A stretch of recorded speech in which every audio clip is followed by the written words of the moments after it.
E quem disse que no Marrocos não tem neve, hã? Tá pensando que não tem frio aqui? Tem neve!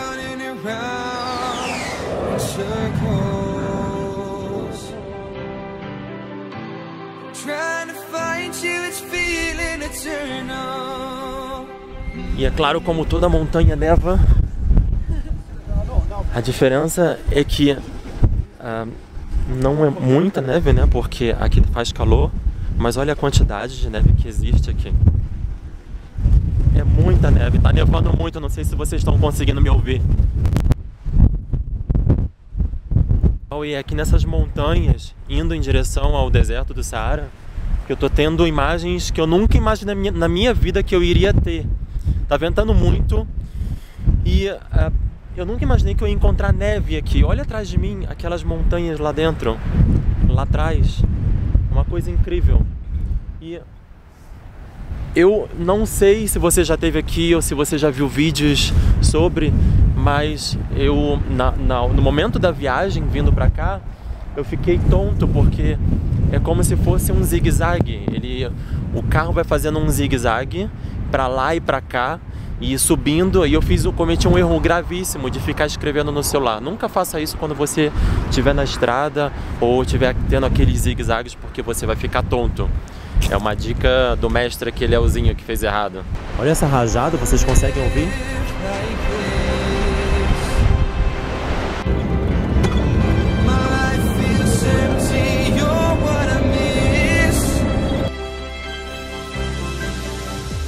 Aqui atrás de mim, gente, a gente acabou de chegar na vila mais velha dos então Berberes.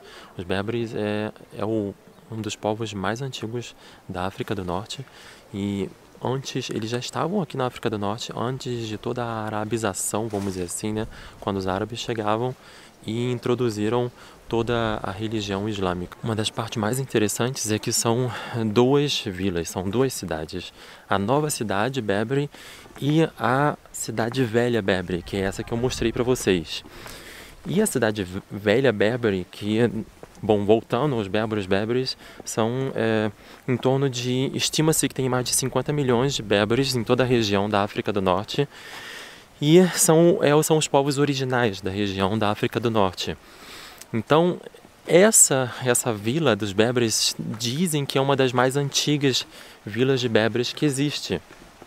Eles se mudaram dessa vila exatamente por muitas dificuldades. Hoje, nessa vila de berberes, vivem em torno de 8 famílias só. E na nova vila, que está do outro lado, que é um pouco mais moderna, vivem um pouco mais de 150 famílias. Por quê? Porque aqui em frente tem um rio, que eu vou deixar um nome aqui na tela, que eu não sei pronunciar novamente. E esse rio, ele às vezes pode chegar a 2 metros de 2 metros de altitude, a quantidade de água. Então, quando tem muita água, não é possível que eles se abasteçam, porque eles não têm como passar para outro lago. E para pegar água, né, água de abastecimento, água para beber, só é disponível muito longe daqui, de um outro lado da vila, mais ou menos uns 4 quilômetros daqui. Então essas 8 famílias têm que sempre ir para a cidade nova para se abastecer com comida, se abastecer com água, e por isso muitos deles se mudaram para a nova cidade, porque é muito mais fácil, vamos dizer assim. Agora eu tenho que passar por uma situação um pouco mais difícil, mas eu já continuo a história.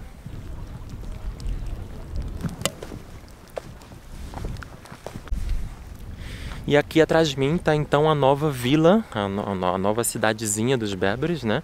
Como eu disse para vocês, mais de 150 famílias moram nessa cidade, exatamente por questões de dificuldade de abastecimento. Eles construíram lá atrás uma ponte nova para fazer a travessia de uma cidade para outra, mas só que essa ponte ela foi construída somente em 2010. E foi aqui nessa village, vamos dizer assim, né, que foram filmados alguns filmes. Um deles, e o mais conhecido, é o Gladiador, que foi filmado bem aqui. O primeiro filme do Gladiador, a Arena, não sei se vocês viram. Aqui foi construindo um muro, né? E eles fizeram umas construções exatamente para filmar esse filme. Depois que eles acabaram o filme, eles destruíram tudo para preservar a então construção original do village. Eita. E os povos daqui vivem muito de artesanato, ou seja, eles vendem artesanato para sobreviver. Nossa, é a forma que eles encontraram, né, de sobreviver, vendendo os artesanatos. Afinal de contas, aqui vem, logicamente, muito turista.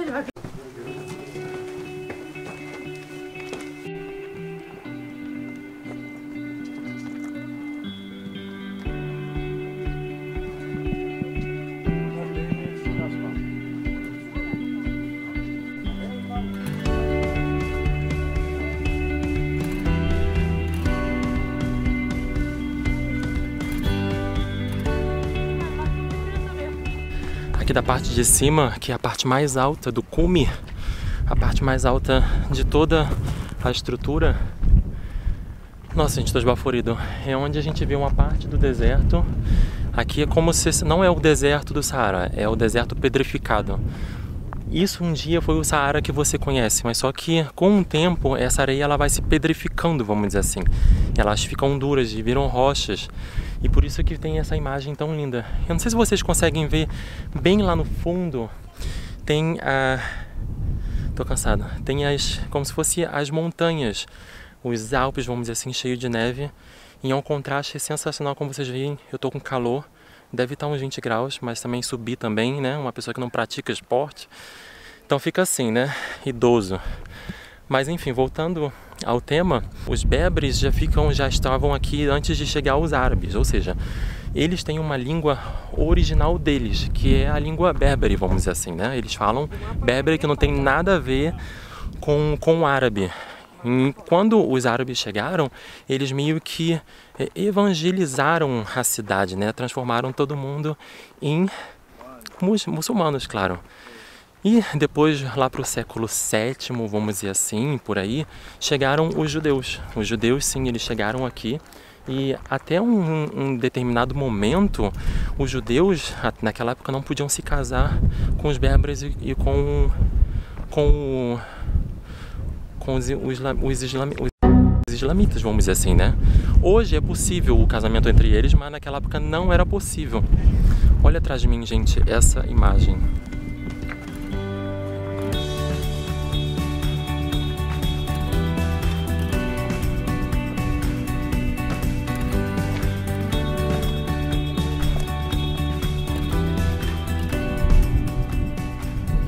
E um dos motivos, né, que os berberes deixaram, dos vários, que eles deixaram as casas deles aqui desse outro lado, é que a estrutura já está se deteriorando. Como vocês sabem, eu já contei em outros vídeos, eles constroem a casa deles com a areia daqui do deserto e colocam pedras, né, dentro, e para dar a liga tem a palha que dá a liga em todo esse processo aí artesanal.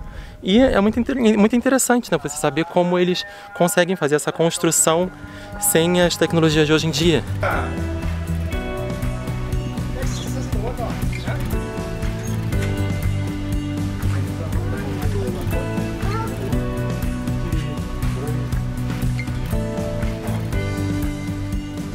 Agora a gente está visitando a casa de um berbere, como era antigamente, e a gente visitou agora a antiga cozinha. Tem uma nova cozinha também. E o legal é que eles, naquela época, já tinham hammam. Já ouviu falar em hammam? É como se fosse uma sauna, como eu estou mostrando agora.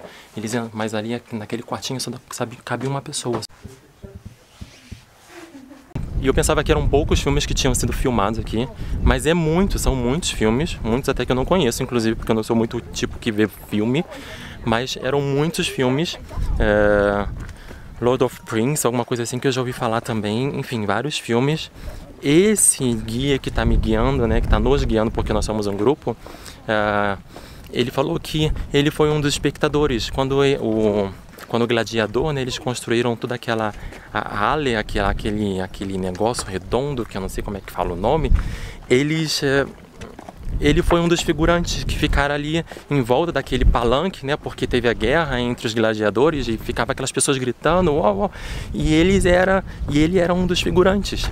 E muitas das pessoas que moram aqui trabalhavam como figurantes. E isso é bom, né? Porque gera, vamos dizer aqui, uma forma de emprego para eles. Imaginar que esse rio aqui, ele é abastecido por 4 montanhas diferentes. Quando tem muita neve, né? Passa o inverno, as montanhas ficam cheias de neve, e depois quando vai chegando o verão, vai chegando aquele calor de 40, 50 graus, derrete tudo, e esse rio aqui chega até 2 metros de altitude, cheio de água. E essa ponte aqui, como vocês estão vendo, foi construída em 2010, ou seja, ela é bem novinha, não tem tanto tempo, mas antigamente eles tinham muito mais dificuldade sem essa ponte, logicamente.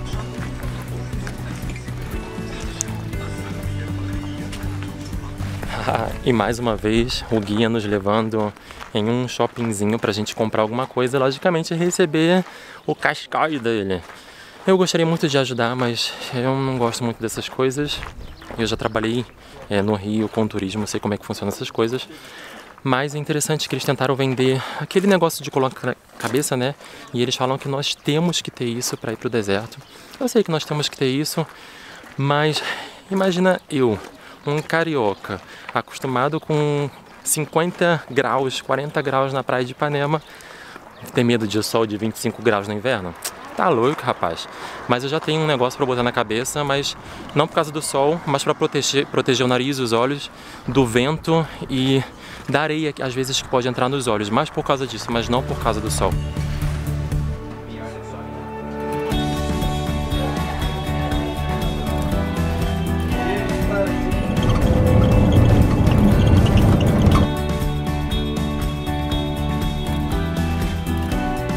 Bom, e aqui tem um complexo do museu, vamos dizer assim, artesanal. E lá dentro, atrás de mim, tem como se fosse uma estrutura de cinemas, né, que já foram produzidos aqui. Só que eu não estou disposto a gastar esse dinheiro, porque a gente só tem 20 minutos, então nesses 20 minutos que a gente tem não vale a pena gastar. E também essas coisas de museu, assim, de cinema, não me interessa muito, mas para você que gosta de museu de cinema, acho que fica a dica. Acho que custa 50 dirhams para entrar. Essa viagem está sendo enlouquecedora, principalmente porque está me fazendo lembrar de muita coisa que eu vivenciei no passado. E outra coisa, essa emoção que eu estou sentindo, eu só senti em um lugar. E eu vou contar para vocês onde eu senti essa emoção.